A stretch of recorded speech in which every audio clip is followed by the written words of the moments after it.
So I am Charlie Sohn. I'm the book writer lyricist of The Boy Who Danced on Air. And I'm Tim Rosser. I wrote the music for The Boy Who Danced on Air. And the show is premiering today. Oh no! Let's get to the so theater. Real. Yeah, right. It is. So today's May 15th, and we run until June 11th at the Abingdon Theater. And we really hope you guys can make it. And what is The Boy Who Danced on Air about? So The Boy Who Danced on Air takes place in Afghanistan, and it deals with this practice called bachabazi, where wealthy older men buy boys from poorer families, and they train these boys to dance, and they parade these boys around at parties, and very often the men abuse the boys.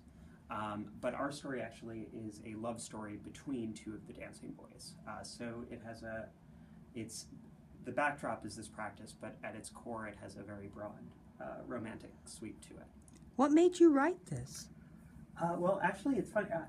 We saw a documentary now about 6 years ago on PBS Frontline called The Dancing Boys of Afghanistan, and we were both just so struck by it, you know? I at the time knew nothing about the practice, and Tim didn't either. And it complicated so many assumptions that we had about, Afghanistan, about the way that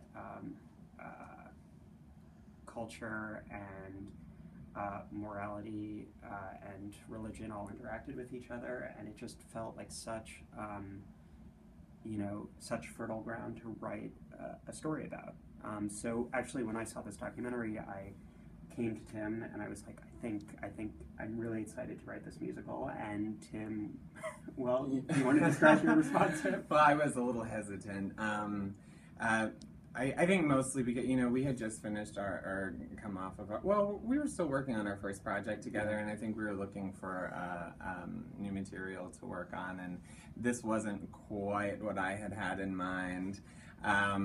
Mostly because it was about a practice I knew nothing about, and that's intimidating, I think, as a writer to say, oh, we're going to embark on writing about a topic that's completely new to both of us in a culture that I'm not that familiar with, or was much less familiar with at the time, and thinking about all the research that would have to go into this project, and how intimidating all of that was. So I was hesitant at first to do it, and I made that very clear, I think, to you.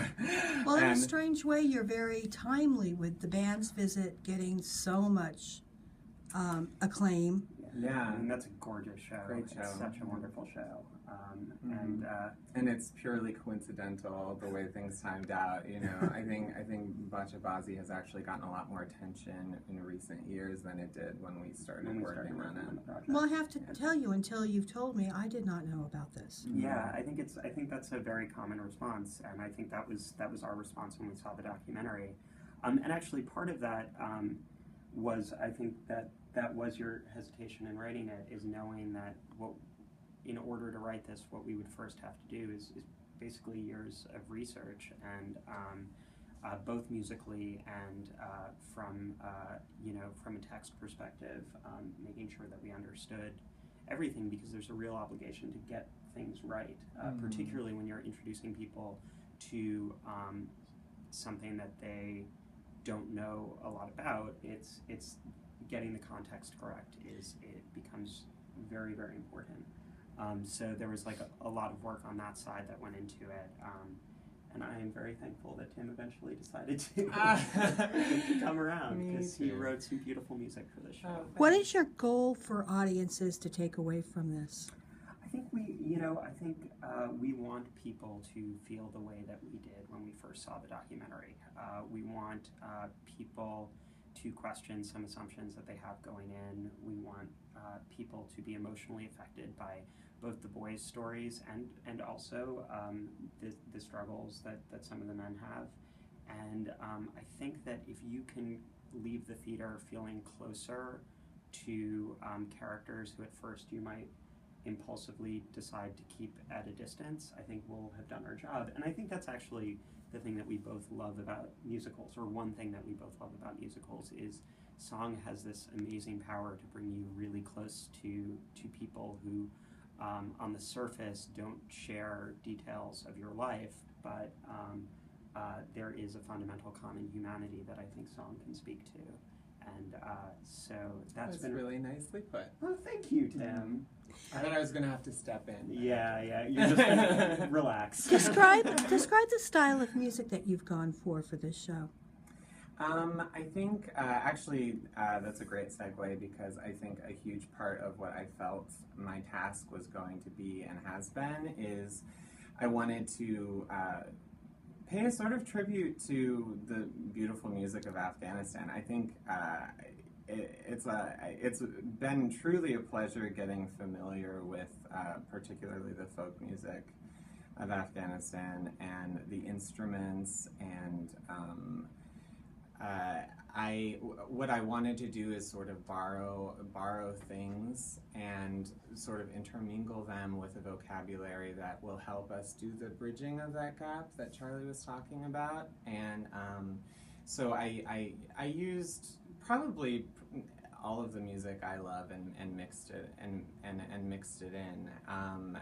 It's a pretty poppy vocabulary, I think, and it's a very contemporary musical theater, whatever that means, vocabulary. And there's I mean, yeah, I think that this was actually, and it's funny, both in the music and in the writing, it was a very similar task of, once we made the decision up front that we wanted people to feel very, very close to these characters, there was a certain amount of, there were a lot of discussions about how both to ground people in a place and time, it's contemporary, rural Afghanistan, but also to take a musical theater audience and not create a piece where they go, oh, these characters are distant, or these characters are not like me, because that's the opposite of what we're saying. Mm-hmm. So I think that you did this really smart thing of, there are songs in the show that, are almost classic musical theater song moments, and you find yourself watching these characters and you feel yourself drawn into them the way that you would be drawn into a lot of the characters in musicals that we love. I think that's the goal, yeah. Yeah. Because it's very much written for musical theater audience, people who like stories being told in this particular way. And I just hope that I got the balance right, that it's living in the middle. Now that you've got this up, are you working on something new? We have a bunch of new projects, actually. We're premiering a song cycle with the Oakland Symphony next year, which I think will be very, very fun. It's our first song cycle. And then we're working on a commission for a children's show, or a family show, I guess. TYA. TYA. About a 12-year-old boy on the autism spectrum who makes friends with the Siri app on his mom's iPhone. And that's inspired, actually, by a phenomenon, I guess you could say, of that happening, and parents writing accounts of that. So we're really excited about those, but honestly, this show has just been one that has been our special, our blood for the past 6 years. So it's amazing to see it go up, and the cast we have and the creative team they're just incredible, and we couldn't be happier. Yeah. Well, the we're band looking is forward to- amazing. Come out and hear the band. Oh yeah, gorgeous 5-piece band. Yeah. We're looking forward to seeing this. Thank you. Awesome, thank Yes, you. Thank you.